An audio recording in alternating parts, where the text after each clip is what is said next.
আমরা যারা নামাজ পড়ি না, নামাজকে অবহেলা করি, আজকের ভিডিওটি তাদের জন্য। সবাই শেষ পর্যন্ত শুনে যাওয়ার অনুরোধ রইল। কৃষককে প্রশ্ন করা হলো, নামাজ পড়েছেন? কৃষক বলল, আমরা তো চাষা বসা মানুষ, দিনে আনি দিনেই খাই, আমাগো কি নামাজ পড়লে চলবো? নামাজ পড়লে কাজ করম কখন? চাকরিজীবীকে প্রশ্ন করা হলো, আপনি পড়েছেন নামাজ? চাকরিজীবী বলল, আমরা তো চাকরিজীবী মানুষ, পরের চাকরি করি, সময়ের আগে ডিউটিতে যেতে হয়, নয়তো কপালে থাকে বসের চোখ রাঙ্গানি, আমাদের নামাজের সুযোগ কোথায় বলেন? এক ব্যবসায়িককে প্রশ্ন করা হলো, আপনি নামাজ পড়েছেন? ব্যবসায়িক বলল, আমি তো ব্যবসা করি, মাত্রই দোকানটা খুলেছি, নামাজ তো পড়তেই হবে, এটা তো ভালো কাজ, কিন্তু দোকান রেখে নামাজে গেলে দোকান দেখবে কে বলেন?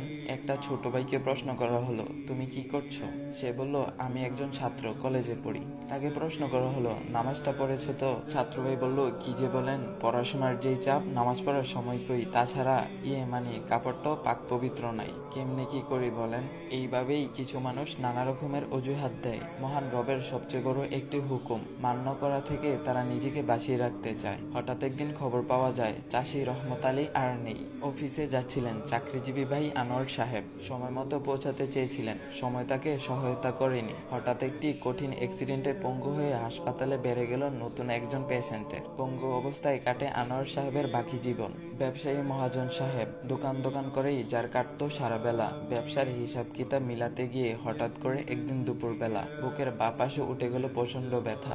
নামাজ পড়ার সময় ছিল না যে লোকটির, আল্লাহকে দেওয়ার মতো সময় কখনো হয়ে ওঠেনি। হ্যাঁ, তিনি হসপিটালে নেওয়ার আগে চলে গেলেন ওপারে। আর হে, ওই যে যুবক ছাত্র ভাইটি, নামাজে যার ছিল চির গাফলতি, অল্প বয়সে ক্যান্সারে সেও চলে গেলেন একদিন। বড় আশা ছিল তার জীবনকে নিজের মতো করে সাজাবে। জীবনের রং রস গন্ধে মাতাল ছিল তার মন, আল্লাহকে চেনার মতো সময় ছিল না তারও। এখন আমরা কি ভাবছি? আমরা কি সেই চাষি রহমত আলী?